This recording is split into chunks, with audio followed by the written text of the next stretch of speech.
नमस्कार, super prime time में आपका स्वागत है। आपके साथ मैं हूं Sumera Khan. Super prime time में हम आपको दिखाएंगे दुनिया भर की बड़ी और अहम खबरें, वर्ल्ड एक्सक्लूसिव और explosive news stories, world breaking news और वॉर ब्रेकिंग न्यूज जो आ रही है सीधे युद्ध के मैदान से।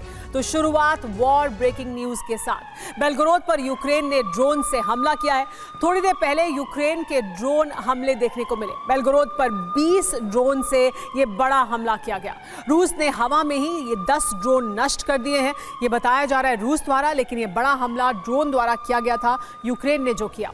लेकिन यूक्रेन युद्ध अब विश्व युद्ध में बदलना तय हो चुका है, क्योंकि फ्रांस ने यह ऐलान कर दिया है कि उसकी सेना यूक्रेन में रूस के साथ जंग लड़ने के लिए तैयार है।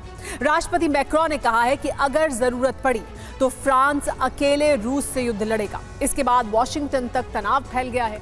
रूस ने ऐलान कर दिया है कि अगर मैक्रोन ने यह गलती की तो युद्ध यूक्रेन तक सीमित नहीं रहेगा। फ्रांस की तैयारियों को देखते हुए रूस ने यूरोप से अरब तक परमाणु व्यूह रचना कर दी है। रूस एक साथ फ्रांस और इजराइल पर हमले की तैयारी कर चुका है। देखिए कैसे फ्रांस के ऐलान के बाद रूस ने यूरोप से अरब तक परमाणु तैनाती की है और रूस के टारगेट पर और कौन से देश हैं।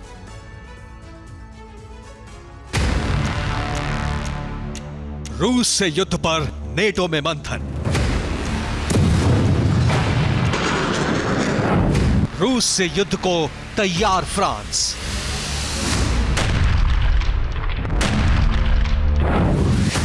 निश्चित रूस फ्रांस का युद्ध। स्वीडिश लड़ाके पहुंचे यूक्रेन।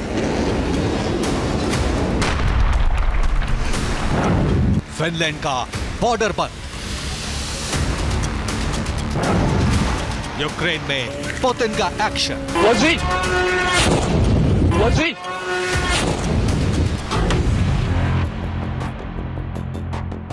यूरोप में महाविध्वंस की बिसात बिछ चुकी है। यूरोप के जल और नभ में पुतिन का परमाणु चक्र तैयार हो चुका है।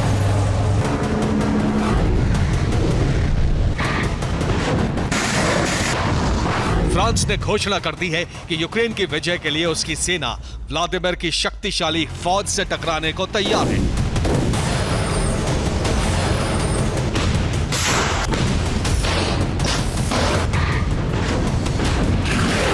यूक्रेन ने कहा है कि बहुत जल्द क्रीमिया का कर्ज ब्रिज ध्वस्त कर दिया जाएगा। फ्रांस की सेना युद्ध में उतरने के लिए यूक्रेन पहुंचने वाली है। मैक्रो ने कहा है कि अकेले रूस से युद्ध के लिए तैयार है। रूस ने फ्रांस के पास सबमरीन तैनात कर दी है। यूरोप से इजराइल तक रूसी सेना ने व्यूह रचना तैयार कर ली। रूस यूक्रेन की जंग का ग्लोबल चैप्टर शुरू हो चुका है। उसकी वजह है क्रीमिया का कर्ज ब्रिज।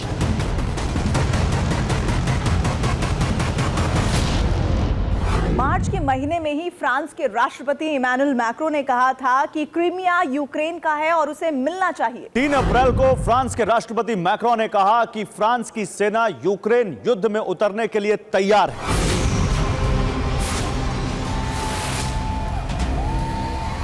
रूस के विदेश मंत्रालय की रिपोर्ट है कि फ्रांस ने एक बटालियन यूक्रेन भेजने के लिए तैयार कर ली है।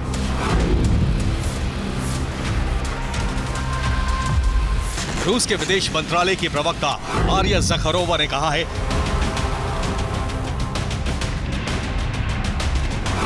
कि फ्रांस ने 1,500 सैनिकों की बटालियन तैयार की है।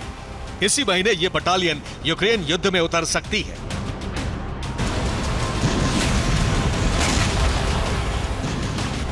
फ्रांस के इस कदम से यूक्रेन की जंग नेटो वर्सेस रूस की जंग बननी तय है।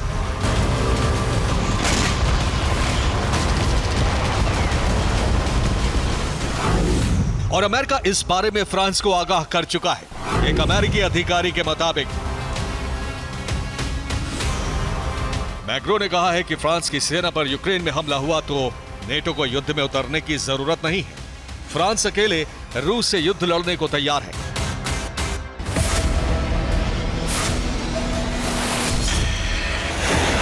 फ्रांस का मिशन है क्रीमिया पर यूक्रेन की विजय और इसके लिए जंग का एपिसेंटर क्रीमिया बनने वाला है।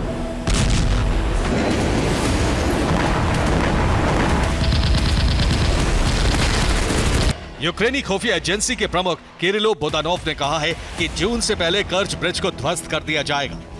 फ्रांस की सेना का टारगेट क्रीमिया ब्रिज होगा। फ्रांस और यूक्रेन की सेना क्रीमिया में साझा ऑपरेशन चलाने वाली है।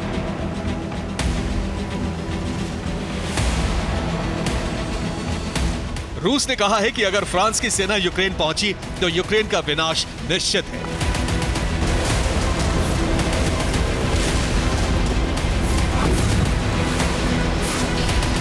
रूस के विदेश मंत्रालय ने कहा है कि फ्रांस के युद्ध में उतरने का मतलब होगा युद्ध का यूरोप विस्तार और उसकी तैयारी हो चुकी है।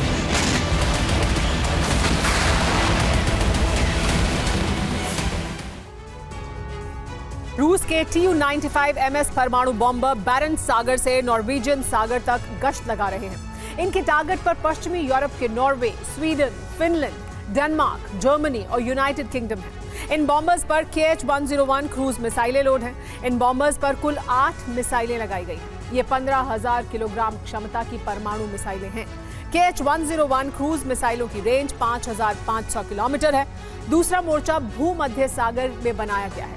भूमध्य सागर में स्पेन के करीब बेलियारिक सागर में रूस ने परमाणु सबमरीन तैनात कर दी है। इसके टारगेट पर फ्रांस और स्पेन है।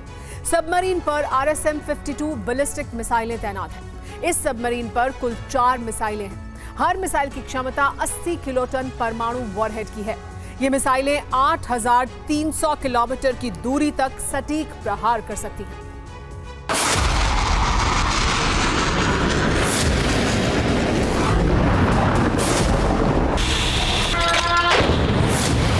रूस ने यूरोप में फ्रांस के साथ साथ यूक्रेन विनाश का बंदोबस्त कर दिया है।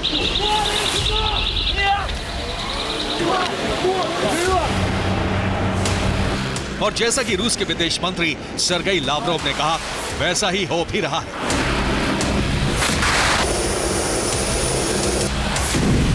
यूक्रेन के भीतर महाविनाश के धमाके शुरू हो चुके हैं और उसकी वजह है स्वीडन। रूस ने कहा है कि स्वीडन के मर्सिनरीज यूक्रेन जंग में उतर चुके हैं।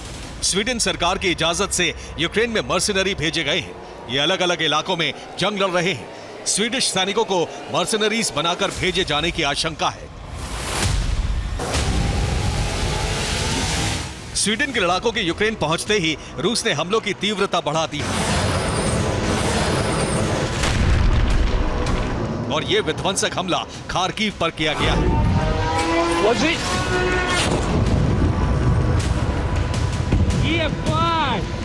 3 मार्च की देर रात रूस ने खार्किव पर कई हमले किए। इन हमलों के बाद जब फायर ब्रिगेड की टीम आग बुझाने पहुंची, तभी रूस ने फिर एक ड्रोन हमला किया।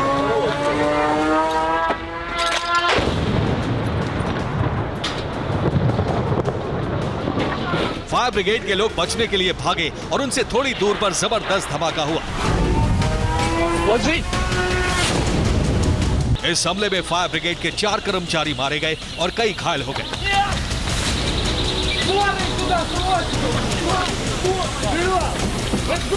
यूक्रेन पर विनाशक हमले शुरू होते ही पड़ोसी देशों ने बचाव की तैयारी शुरू कर दी।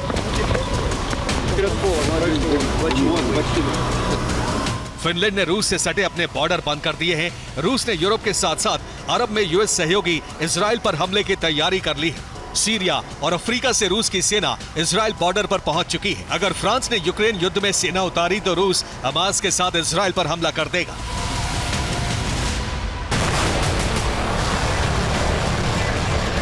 यूरोप से अरब तक महासंग्राम का बारूद बिछाया जा चुका है और मैक्रो के एक कदम से विश्व युद्ध छिड़ सकता है। Bureau report, TV9 Bharatvarsh.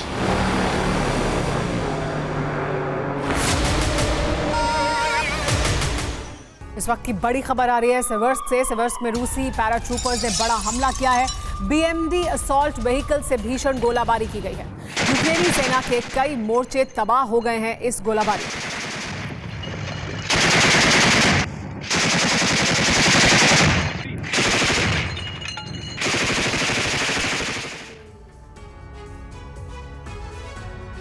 Israel से लेकर अमेरिका तक हड़कंप मचा हुआ है। इजरायली सेना अब तक के सबसे बड़े हाई अलर्ट पर है। इजराइल में चप्पे चप्पे पर एयर डिफेंस को तैनात कर दिया गया है। आम लोगों को बंकर में भेजा जा रहा है। ऐसा इसलिए क्योंकि ईरान इजराइल से सीरिया में हमले का बदला लेने जा रहा है। 24 घंटे के अंदर ईरानी सेना बहुत बड़ा विस्फोट करने वाली है। इससे इजराइल के साथ साथ अमेरिका भी टेंशन में है। सवाल यही है कि ईरान के प्रतिशोध का प्रारूप क्या होगा।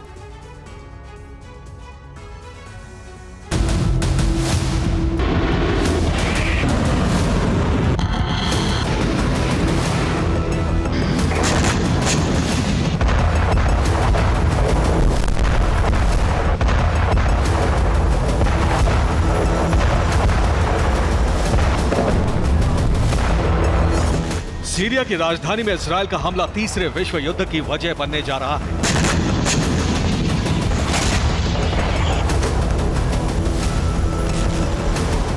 चौबीस घंटे के अंदर मिडिल ईस्ट और अरब में विनाश की ऐसी अग्नि भड़कने जा रही है जो कई देशों को एक साथ भस्म कर देगी।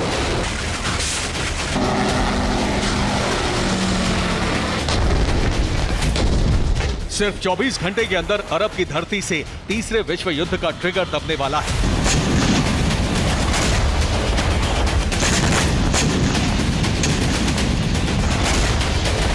वहां विनाश का बटन ईरान दबाने जा रहा है। ईरान सीरिया में हमले का बदला लेने जा रहा है। ईरान इजराइल पर हमला करने जा रहा है। 2 अप्रैल को इजरायल ने सीरिया की राजधानी दमिश्क में ईरान के दूतावास पर हमले किए थे। इजरायली हमले में ईरान के 7 कमांडर्स मारे गए हैं और इसके बाद से ईरान बदले की आग में जल रहा है।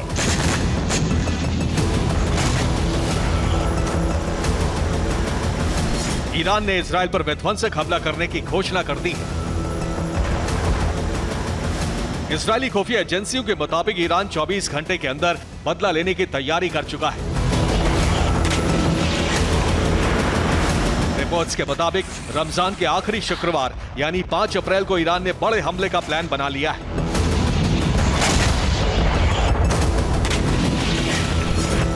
ईरान के सुप्रीम लीडर अली खामनेई ने अपने कमांडर्स के साथ हाई लेवल मीटिंग की। इस बैठक में खामनेई ने प्रतिशोध के प्लान को हरी झंडी दिखा दी है।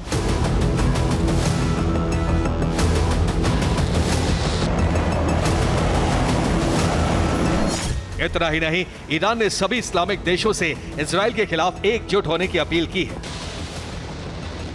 अपनी सेना को हमले का आदेश देने के बाद ईरान के सर्वोच्च नेता खामनेई ने इजराइल को दहलाने की धमकी दे दी है।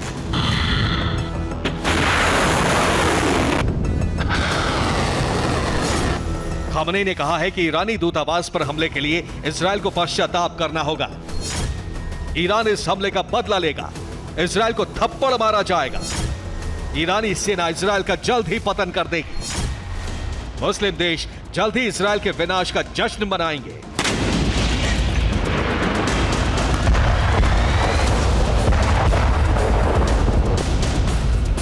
मॉस्को और तेहरान में एक डील हो रही है।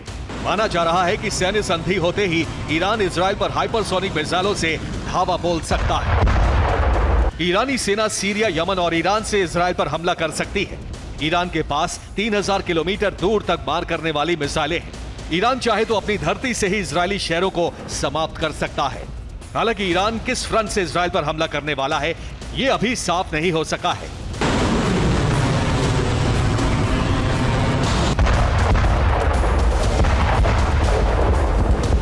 ईरान के हुंकार, उसकी धमकी, उसकी तैयारी को देखकर नेतन्याहू और उनकी सेना सहम गई है। ईरान के हमलों को रोकने के लिए नेतन्याहू ने अपनी सेना को अब तक के सबसे बड़े हाई अलर्ट पर कर दिया है। इजरायली धरती की सुरक्षा चाक चौबंद कर दी गई है। बड़ी तादाद में एयर डिफेंस सिस्टम को एक्टिवेट कर दिया गया है। ईरान की धमकी के बाद इजराइल किस तरह से डरा हुआ है, वो ईरान के हमलों को रोकने के लिए कैसी तैयारी कर चुका है, अब इसे भी समझिए। नेतन्याहू ने अपनी सेना को अब तक के सबसे बड़े हाई अलर्ट पर रख दिया है। सीमा के साथ साथ करीब करीब हर शहर में एयर डिफेंस सिस्टम को तैनात कर दिया है। इजराइल ने न सिर्फ एयर डिफेंस सिस्टम को तैनात किया है बल्कि उन्हें एक्टिवेट भी कर दिया है। इजराइल ने अपने आसपास के क्षेत्रों में जीपीएस को ब्लॉक कर दिया है। ईरानी ड्रोन और मिसाइल को इजराइल पहुंचने से रोकने के लिए ऐसा किया गया है। इतना ही नहीं, जिन इलाकों में हमले की आशंका है वहां के लोगों को बंकर में भेजा जा रहा है ताकि हमले की स्थिति में जान बचाई जा सके।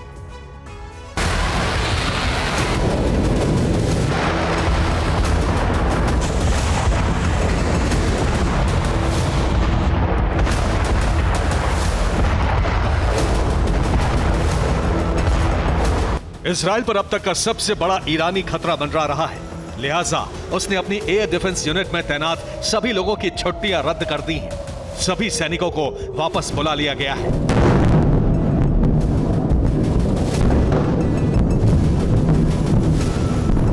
ईरान में सिर्फ इजराइल ही नहीं बल्कि अमेरिका भी डरा हुआ है। ईरानी इंटेलिजेंस को इनपुट मिले हैं कि सीरिया में हमले के पीछे अमेरिका का भी हाथ है। ऐसे में ईरान अमेरिका पर भी हमला कर सकता है।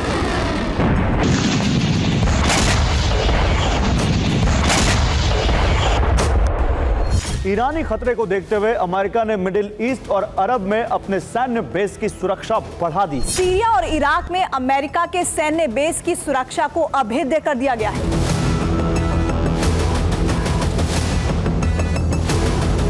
उधर ईरान ने इलेक्ट्रॉनिक वॉरफेयर सिस्टम से पर्शियन गल्फ के आसपास जीपीएस को जाम करना शुरू कर दिया है ताकि अमेरिका उसके हमलों को इंटरसेप्ट ना कर पाए। ईरान ने अपने मारे गए कमांडरों को दफन कर दिया है।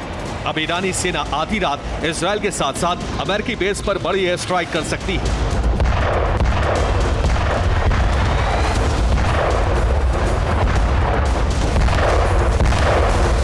जिस वक्त ईरान इजराइल पर हमले की तैयारी कर रहा था, उसी वक्त ईरानी धरती पर बहुत बड़ा आतंकी हमला हो गया।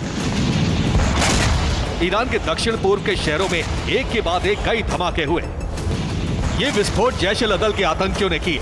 जैश-ए-अदल ने एक साथ ईरान के 4 शहरों पर हमला किया। जैश-ए-अदल ने सिस्तान बलूचिस्तान में ईरानी सेना के ठिकानों पर धावा बोला।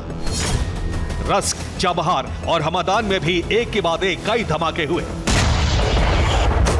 सिस्तान बलूचिस्तान में अल-अदल के आतंकियों ने ईरानी सेना के 3 ठिकानों पर धावा बोला। ब्लास्ट से पूरा इलाका दहल गया। रस्क इलाके में ईरानी सेना के 2 अड्डे और एक पुलिस स्टेशन पर हमला किया गया। चाबहार में अल-अदल ने 3 सैन्य ठिकाने और एक पुलिस स्टेशन को टारगेट किया। अल-अदल के आतंकियों ने हमादान को भी दहला दिया।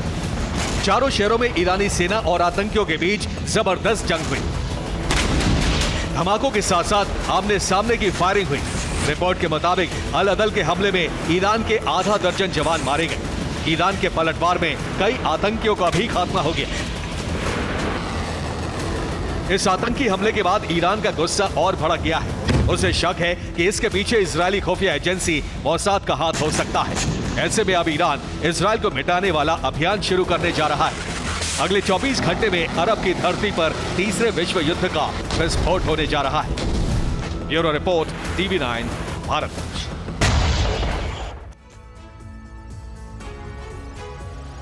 और इस वक्त की बड़ी खबर डोनेस्क से। डोनेस्क में रूसी आर्टिलरी ने हमला किया है। यूक्रेन के हॉवित्ज़र हैंगर पर गोलाबारी की गई। यूक्रेन की 20 से ज्यादा हॉवित्ज़र गन नष्ट हो गई हैं।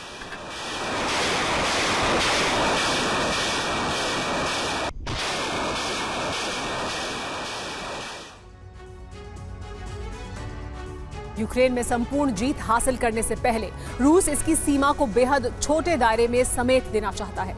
इसी मिशन के तहत यूक्रेन को 2 हिस्सों में बांटने वाली नदी नीप्रो के एक हिस्से पर रूस पूरी तरह से कब्जा करने में जुट गया है। यानी रूस यूक्रेन को पहले आधा करेगा और फिर दक्षिण की तरफ से ही यूक्रेन बॉर्डर को समंदर से बहुत पीछे धकेलने की तैयारी है। एक तरफ यूक्रेन के आधे हिस्से पर कब्जे का प्लान है तो दूसरी तरफ यूक्रेन के अंतर्राष्ट्रीय महत्व बेहद कम कर देने का भी प्लान है। रूस ने इस अभियान के लिए अपने ब्रह्मास्त्र का इस्तेमाल शुरू कर दिया है।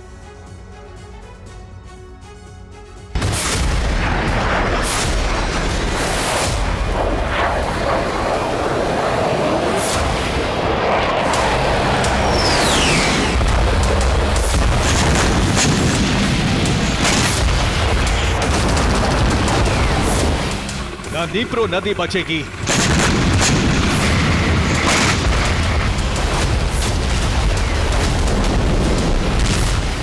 न समुद्र से संपर्क रहेगा।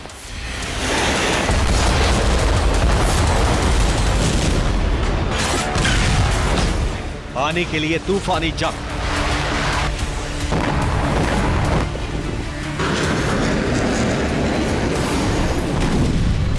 दहले निप्रो किनारे के शहर।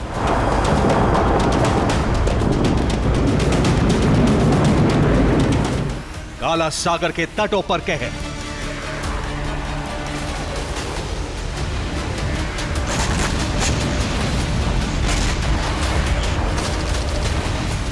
निप्रो पर कब्जे की जंग, समुद्र से कनेक्शन खत्म। रूस की सेना, रूस की पूरी शक्ति और रूस के हथियारों का टारगेट इन दिनों पानी के इर्द गिर्द ही केंद्रित हो चुका है।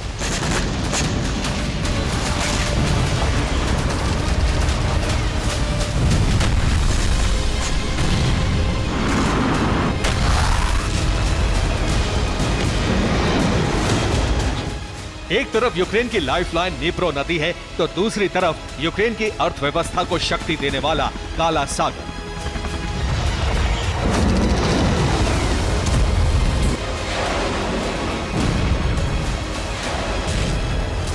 इन दोनों जगहों पर रूस का भीषण प्रहार जारी है। समुद्री तट पर मिसाइलों की बरसात हो रही है, तो निप्रो किनारे दोनों सेनाओं के बीच जबरदस्त संघर्ष का दौर चल रहा है।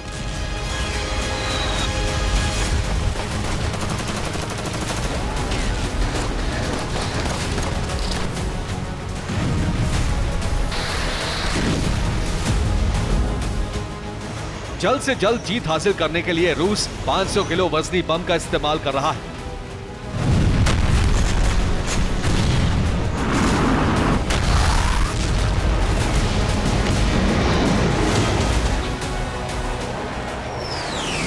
रूस ने अपनी ताकत दिखाने के लिए सुखोई 34 में कैमरा लगाया था।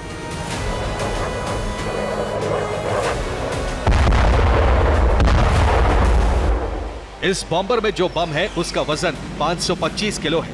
नाम ODAP 500।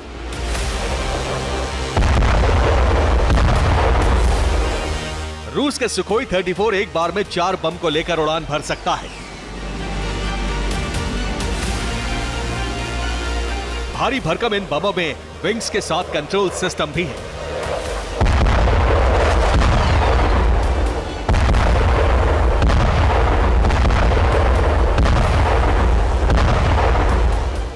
यानी ये बम मिसाइल की तरह सटीक निशाने पर प्रहार करता है और भयंकर विस्फोट की वजह से जमीन में कई फीट नीचे तक गड्ढा बन जाता है।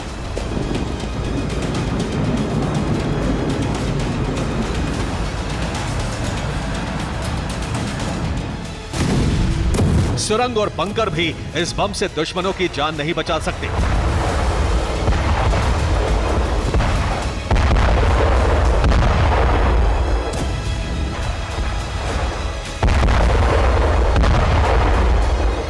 धुंधली तस्वीर में आग का गोला और धुआं नजर आ रहा है। आग लगने से पहले यूक्रेन का यह हेलीकॉप्टर कुछ इसी तरह से युद्ध के मैदान में अपनी ताकत दिखा रहा था।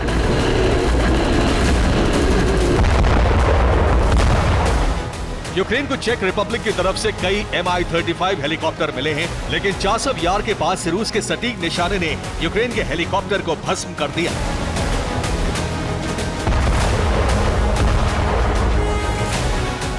निप्रो के किनारे रूसी फौज TOS-1 बुराटिनो सिस्टम से लैस है। दिन के समय थर्मोबैरिक वॉरहेड वाले रॉकेट लोड किए गए। फिर रूसी सेना ने रात होने का इंतजार किया और अंधेरा गहराते ही यूक्रेनी सेना के एक कैंप पर आग की बरसात कर दी गई। रिपोर्ट के मुताबिक निप्रो किनारे 40,000 स्क्वायर फीट के इलाके में हमला किया गया। निप्रो के तट पर यूक्रेन की सेना ने अस्थायी कैंप लगाया था। यूक्रेन के कई सैनिकों की मौत का दावा किया गया। निप्रो नदी के किनारे बहुत लंबे इलाके में लगातार घमासान जारी है। आपको दिखाते हैं कि निप्रो किनारे किस तरह के हालात हैं और रूस कैसे समुद्री तट से नदी के तट तक भीषण हमले कर रहा है।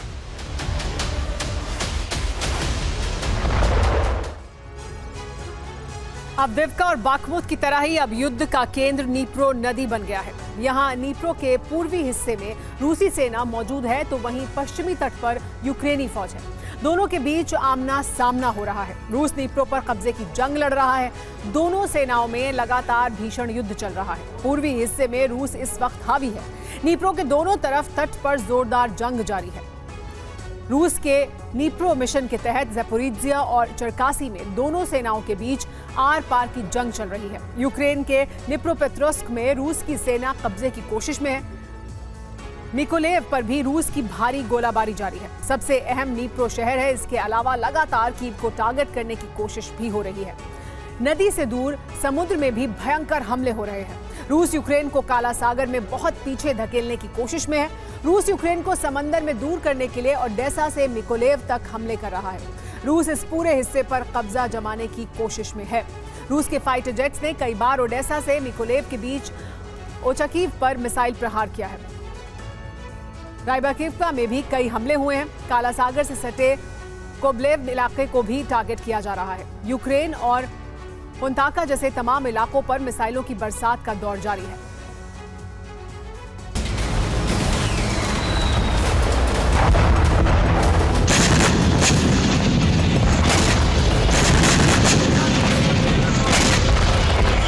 यूक्रेन का दक्षिणी किनारा हो या फिर नीप्रो का पूर्वी इलाका, पुतिन हर जगह ऐसी ही तस्वीर देखना चाहते हैं। मारियुपोल रूस के कब्जे में है और वहां की इमारतों पर अब रूसी झंडे लगा दिए गए हैं।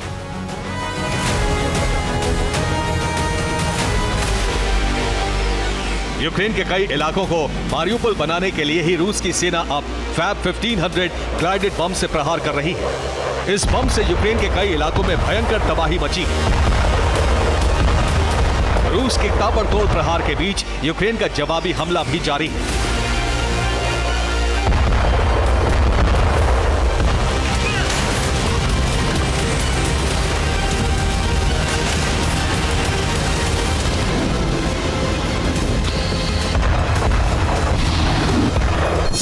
रूस नहीं मानता कि यह हमला यूक्रेन ने किया, लेकिन अभी तक इसका जवाब सामने नहीं आया है कि रोस्टोव ऑन डॉन में एक तेल भंडार में आग कैसे लगी। एक रहस्यमयी धमाका मॉस्को के पोडोस्क में हुआ। यहां एक बिजली सप्लाई करने वाले स्टेशन में अचानक आग लग गई। आसपास के लोगों ने धमाके की आवाज भी सुनी। माना जा रहा है कि यह भी यूक्रेन के हमले की वजह से हुआ। यूक्रेनी फौज के पास आर्टिलरी के लिए शेल की कमी है, लेकिन फिलहाल जो भी बचा है नीप्रो के तट पर, उसी से यूक्रेन की सेना पलटवार कर रही है। यूक्रेन का ड्रोन प्रहार भी लगातार जारी है। नीप्रो के तट पर भयंकर जंग के बीच रूस की सेना ने यूक्रेन को ब्लैक सी से दूर करने का अभियान भी तेज कर दिया है।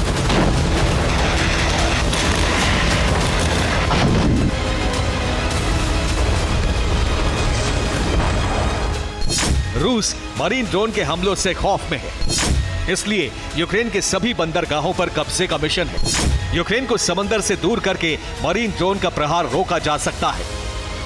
काला सागर की वजह से यूक्रेन युद्ध से पहले अमेरिका के लिए एक अहम स्पॉट बन गया था। यूक्रेन को अगर काला सागर से दूर कर दिया जाए तो दुनिया में यूक्रेन की अहमियत बेहद कम हो जाएगी। यूक्रेन की अर्थव्यवस्था को बहुत बड़ा नुकसान होगा। यूक्रेन में अमेरिका की दिलचस्पी बिल्कुल खत्म हो जाएगी। काला सागर से रूस के करीब आने का प्लान चौपट हो जाएगा। सबसे अहम क्रीमिया की सुरक्षा भी है। माना जा रहा है कि पुतिन ने क्रीमिया में हुए हमले का बदला लेने के लिए ही ओडेसा को टारगेट किया है।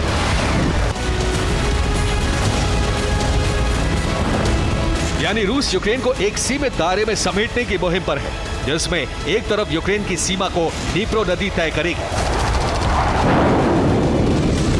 तो दूसरी तरफ बंदरगाहों से दूर यूक्रेन दुनिया के संपर्क से दूर होगा और आर्थिक तौर पर भी बेहद कमजोर और लाचार रहेगा। Bureau report, TV9 Bharat. युद्ध के मैदान से आ रही इस वक्त की बड़ी खबर है कि दक्षिणी डोनेस्क में रूसी वायुसेना ने एक्शन लिया है। रूस के Su-34 से यूक्रेनी सेना पर हमले किए गए। यूक्रेन के मजबूत मोर्चों पर किए गए ये हमले।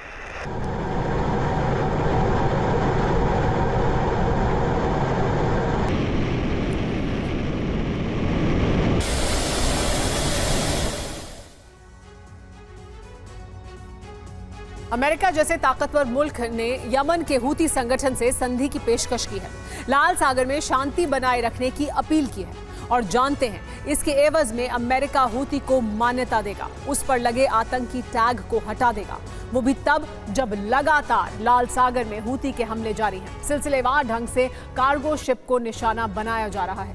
ऐसे में सवाल खड़ा होता है कि क्या हूती के बारूदी जलजले से अमेरिकी सेना सहम गई है?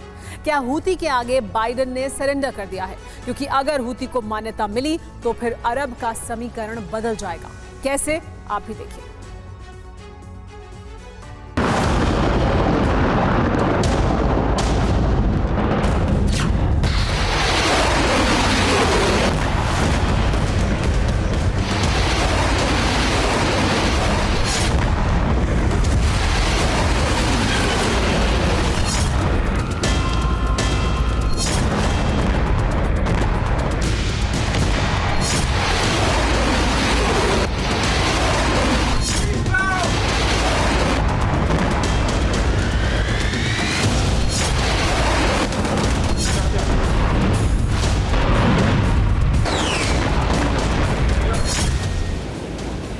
चार 4,38,000 स्क्वायर किलोमीटर में फैला लाल सागर, जो यूरोप और एशिया जैसे दो महाद्वीपों को आपस में जोड़ता है।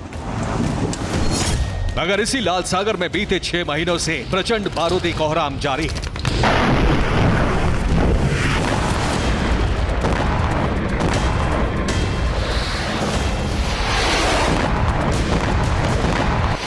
बैलिस्टिक मिसाइलों और ड्रोन से ताबड़तोड़ प्रहार जारी है।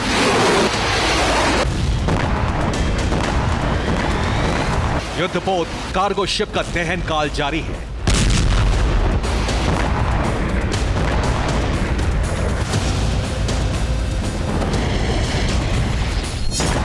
जानते हैं बीते 6 महीनों से लाल सागर में बारूदी गदर किसने मचा रखा है?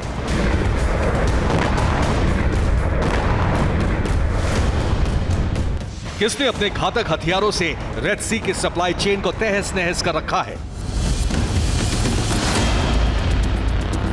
वो कोई और नहीं बल्कि यमन के हूती लड़ाके।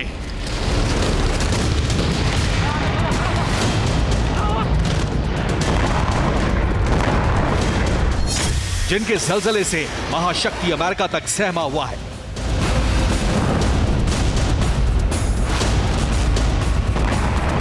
क्योंकि एक बार फिर रेड सी में हूती ने जबरदस्त प्रहार किया। मसलन रेड सी में हूती ने इटली के कार्गो शिप पर हमला किया। हूती लड़ाकों ने कार्गो शिप पर बैलिस्टिक मिसाइलें दागी। इसके अलावा एंटी शिप मिसाइल और ड्रोन से अटैक किया। हालांकि लाल सागर में हूती के हमलों के बाद डैनिश नेवी ने जवाबी कार्रवाई की। हूती के कई ड्रोन्स को इंटरसेप्ट कर मार गिराया।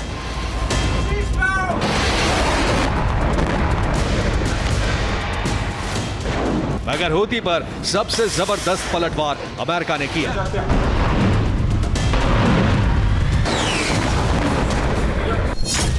यूएस नेवी ने लाल सागर और यमन पर भीषण हमले किए। अमेरिका के हमले में हूती की एंटी शिप मिसाइल तबाह हो गई। इसके अलावा हूती के 2 ड्रोन्स भी अमेरिका ने मार गिराए। यमन में मौजूद हूती के ठिकानों पर भी अमेरिका ने बमबारी की। बेशक अमेरिकी प्रतिघात से हूती लैंड में खलबली मच गई, मगर इस बार पलटवार के बीच एक ऐसी खबर सामने आ रही है जो इस बात का संकेत दे रही है कि हूती जैसे संगठन के आगे अब अमेरिका भी हथियार डाल चुका है। हूती के बारूदी ट्रेलर से वॉशिंगटन सन्न हो चुका है। जानते हैं क्यों? दरअसल अमेरिका की तरफ से हूती को पेशकश की गई है वो ये कि अगर लाल सागर में हूती हमलों को रोक देता है तो अमेरिका उसे ग्लोबल टेररिस्ट की लिस्ट से हटा सकता है। इतना ही नहीं, अगर रेड सी और यमन में हूती शांति बरकरार रखता है तो हम हूती गुट को मान्यता भी दे सकते हैं। आपको बता दें कि ठीक ऐसा ही बयान अमेरिकी विदेश मंत्री एंटनी ब्लिंकन ने बीते साल नवंबर में दिया था, जब लाल सागर में हूती लड़ाकों के हमले चरम पर थे। उस दौरान हूती ने जापान के कार्गो शिप को हाईजैक भी कर लिया था। और अब 6 महीने बाद यमन में अमेरिका के विशेष राजदूत टिम ने एक बार फिर उसी बात को दोहराया है।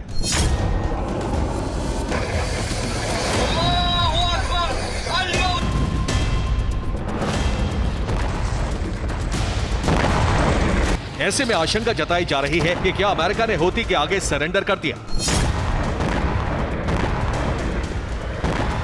क्या लाल सागर में हूती के बारूदी जलजले से बाइडेन भयभीत हो गए?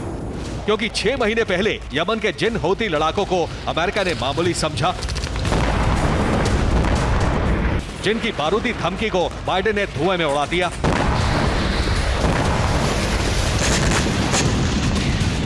आज उन्हीं हूती लड़ाकों से अमेरिका शांति की अपील कर रहा है।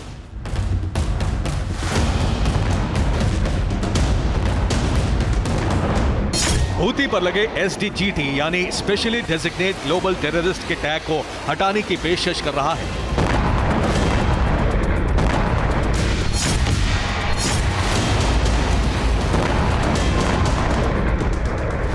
इजराइल हमास जंग के दौरान हूती का बारूदी एक्शन लाल सागर में देखने को मिला।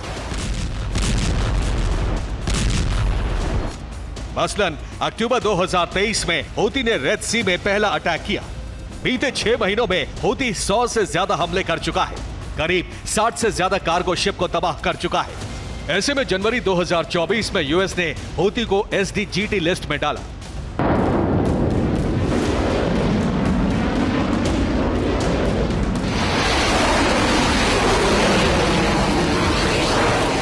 गौर करने वाली बात यह है कि अमेरिका के पूर्व राष्ट्रपति ट्रंप ने जनवरी 2021 में हूती को आतंकी संगठन घोषित किया था,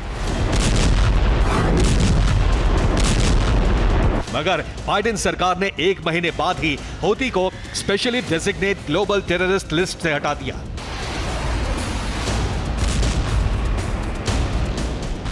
बस बाइडेन की इसी भूल से हूती को जबरदस्त फायदा हुआ। उसने फंडिंग के जरिए धड़ल्ले से हथियार जुटाए, जिनका बारूदी ट्रेलर अब लाल सागर से अदन की खाड़ी और इजराइल तक देखने को मिल रहा है।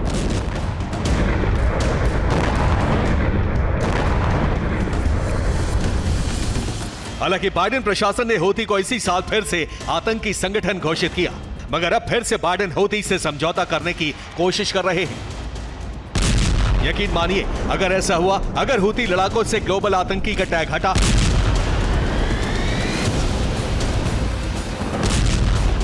अगर उसे अमेरिका की तरफ से मान्यता मिली, तो इससे अरब का समीकरण बदल जाएगा। क्योंकि हूती को मान्यता मिलने से सऊदी अरब भड़क जाएगा, क्योंकि हूती और सऊदी अरब की अदावत दशकों पुरानी है। इजराइल और अमेरिका के रिश्तों में खटास पड़ सकती है। हूती ईरान समर्थित संगठन है और इजराइल पर हमले करता है। अरब में मौजूद तमाम ईरान समर्थित संगठन मजबूत हो जाएंगे। मान्यता मिलने के बाद हूती को फंडिंग आसानी से मिल जाएगी।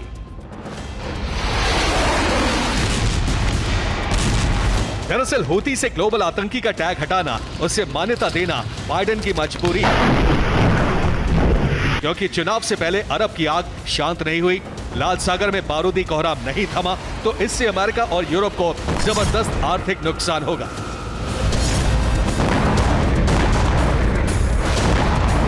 क्योंकि हूती का मकसद ही है रेड सी की सप्लाई चेन को तोड़ना। अब यह देखना होगा कि बाइडेन का यह दांव कारगर साबित होता है या फिर इससे अरब में और ज्यादा तनाव बढ़ता है। Bureau report, TV9 Bharat.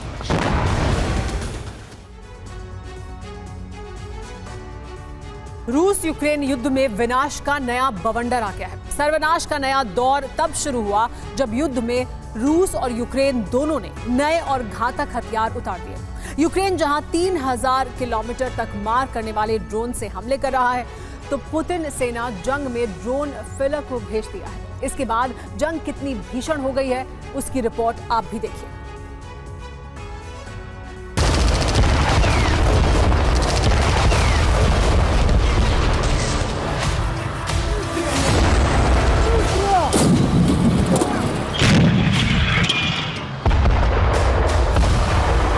Ukraine युद्ध की आग इसलिए बहुत विकराल हो गई है क्योंकि अब नए हथियारों से जंग हो रही है।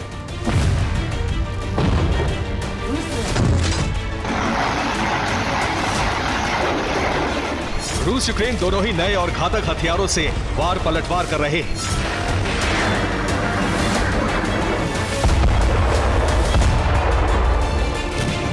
जंग इसलिए बहुत विध्वंसक रूप ले चुकी है क्योंकि नए हथियारों से जो हमले हो रहे हैं वो सफल हो रहे हैं।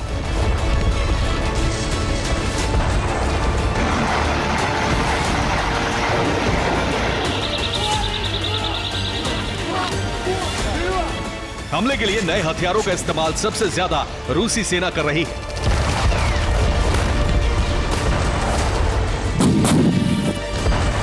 रूसी सेना ने फ्रंट लाइन पर इलेक्ट्रॉनिक वॉरफेयर सिस्टम टेट्राहेड्रॉन को डिप्लॉय कर दिया है। टेट्राहेड्रॉन आसमान में उड़कर रूसी हथियारों की कुछ इस तरह से सुरक्षा कर रहा है। यह यूक्रेन के ड्रोन का हवा में ही शिकार कर लेता है और इस तरह रूसी हथियारों की हिफाजत होती है। इसके अलावा रूस कोबला ग्राउंड ड्रोन से भी हमले कर रहा है। इस ड्रोन के जरिए रूसी सेना यूक्रेनी ठिकानों को तबाह करने में सफल हो रही है।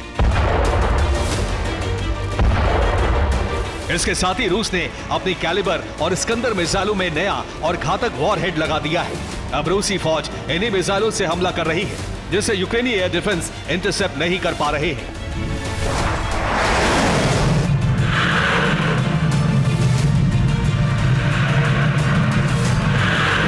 सिर्फ रूसी नहीं बल्कि नए हथियारों का इस्तेमाल ज़ेलेंस्की सेना भी कर रही है। यूक्रेनी सेना अब अपने सबसे घातक और विध्वंसक ड्रोन से हमला कर रही है।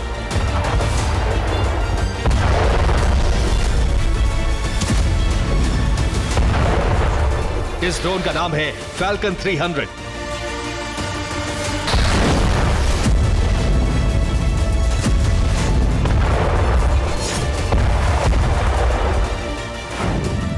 फैल्कन 300 की रेंज 3300 किलोमीटर है। ये 300 किलो का पेलोड ले जाकर तबाही मचाता है।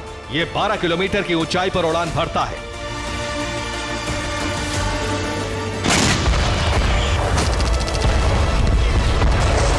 इसके अलावा ग्रीस ने यूक्रेन को व्हाइट फास्फोरस दिया है। यूक्रेनी सेना युद्ध में वापसी के लिए इसका भी इस्तेमाल कर रही है। रिपोर्ट के मुताबिक यूक्रेन को पश्चिमी देशों से कई और घातक हथियार मिले हैं। ज़ेलेंस्की फोर्स अब इन्हीं हथियारों से रूसी फौज पर धावा बोल रही है।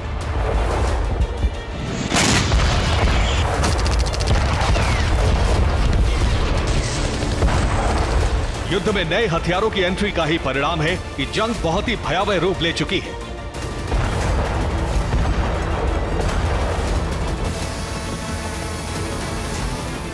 Bureau report, TV9 Bharatvarsh.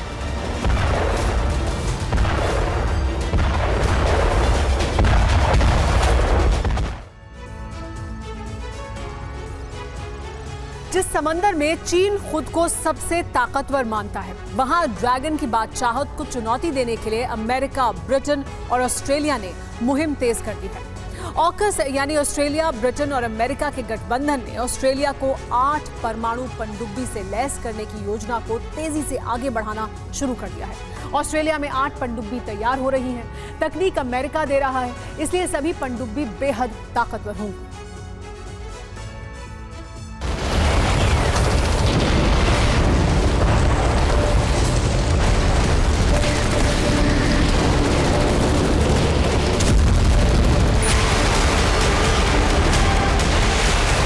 Taiwan के करीब कभी चीन के लड़ाकू विमानों की उड़ान,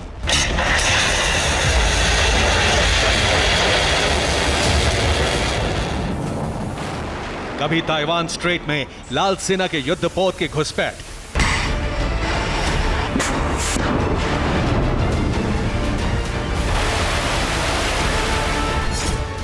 तो कभी युद्धाभ्यास के नाम पर जंग जैसा माहौल।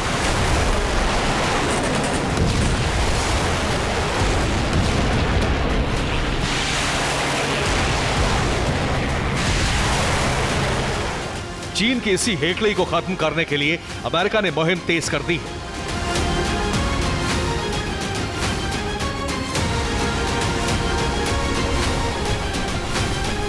ड्रैगन को काबू करने के लिए जल्द चीन के करीब तैनात होंगे ऐसे कई समंदर के शिकारी। समंदर की गहराई में मौजूद ऐसा पहरेदार जिसकी वजह से दुश्मन गुस्ताखी करने की हिम्मत नहीं करता।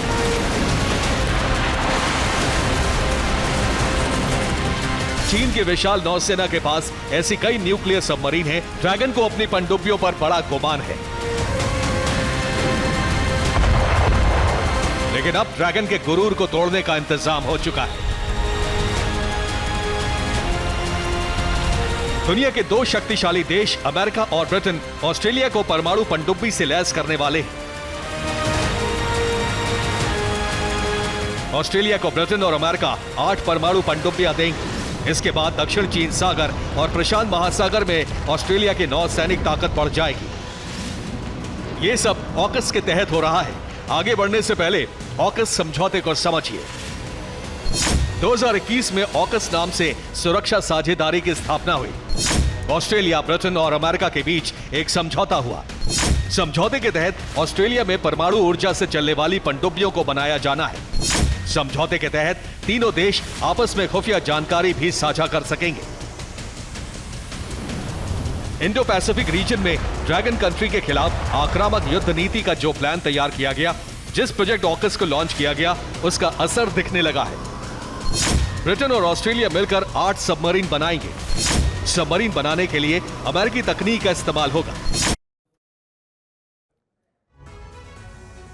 हमास इजराइल की जंग अब फिर अक्टूबर-नवंबर जैसे विध्वंस की तरफ मुड़ने की आशंकाएं बढ़ गई हैं। रमजान के अंतिम शुक्रवार से पहले इजरायली सेना ने अल अक्सा मस्जिद क्षेत्र में कैंप लगा लिए हैं। रमजान के आखिरी शुक्रवार को बड़ी तादाद में मुसलमान नमाज पढ़ने अल अक्सा पहुंचते हैं। माना यह जा रहा है कि इजरायली सेना मस्जिद में प्रवेश पर पाबंदी की तैयारी में है।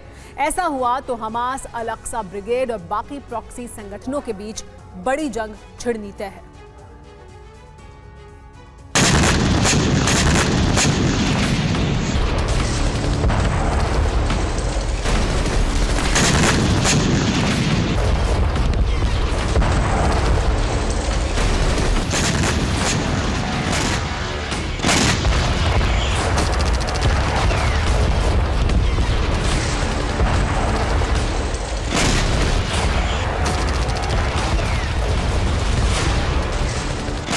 एक बार फिर हमास और इजरायली सेना के बीच ऐसी ही भयानक जंग का डर बढ़ गया है। एक बार फिर हमास इजरायल के शहरों पर बड़े हमले कर सकता है। इसकी वजह है ये तस्वीरें। ये यरूशलेम के अल अक्सा मस्जिद क्षेत्र की तस्वीरें। रमजान के अंतिम शुक्रवार से पहले ही अल अक्सा मस्जिद क्षेत्र में इजरायली सेना पहुंच चुकी है।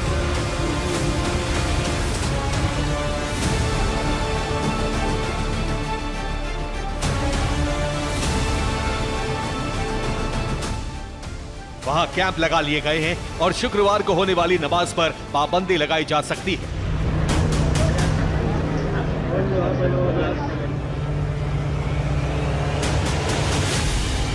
अल अक्सा मस्जिद इस्लाम में दूसरा सबसे पवित्र स्थान है और वेस्ट बैंक से हजारों मुसलमान अलविदा जुमा की नमाज के लिए यहां आने तय हैं।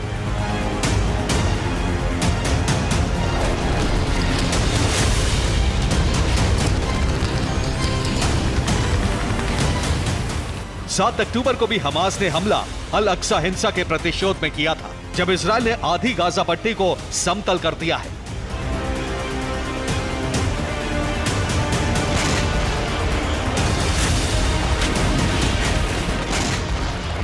हमास इजरायल पर बड़े हमले की तैयारी में है, क्योंकि गाजा सहित वेस्ट बैंक इलाकों में इजरायली सेना ने बड़ी तबाही मचाई है।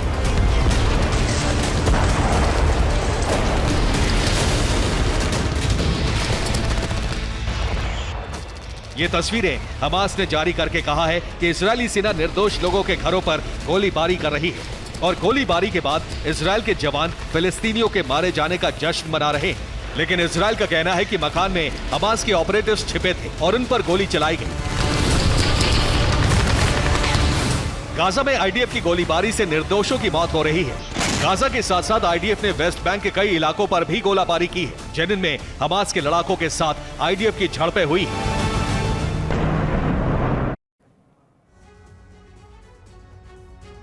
एक तरफ लाल सागर में बारूदी कोहराम मचा हुआ है, हूती अमेरिका में वार पलटवार जारी है, मगर दूसरी तरफ ओसामा बिन लादेन के सौतेले भाई रेड सी पर दुनिया का सबसे लंबा सस्पेंशन ब्रिज बनाने की तैयारी में जुटे हुए हैं, जिसकी लागत 100 अरब पाउंड से ज्यादा होगी। आखिर क्या है लादेन के भाई का ड्रीम प्रोजेक्ट? कैसे रेड सी में होगा चमत्कार? देखिए इस रिपोर्ट।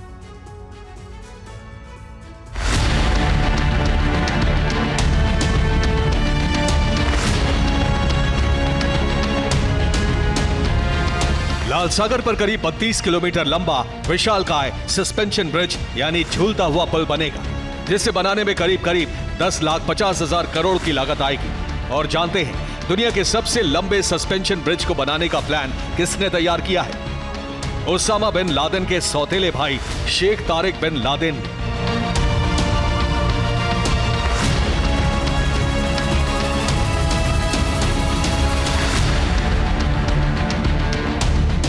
लादेन के सौतेले भाई तारिक के इस पुल को ब्रिज ऑफ द हॉर्न्स नाम दिया गया है।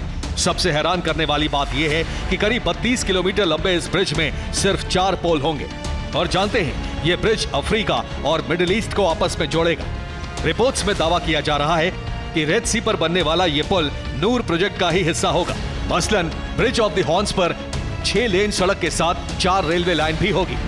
पुल से हर रोज 1 लाख से ज्यादा वाहन गुजरेंगे। ट्रेन के जरिए 50,000 यात्री हर रोज सफर करेंगे। ब्रिज से गैस और पानी की पाइपलाइन भी गुजरेगी।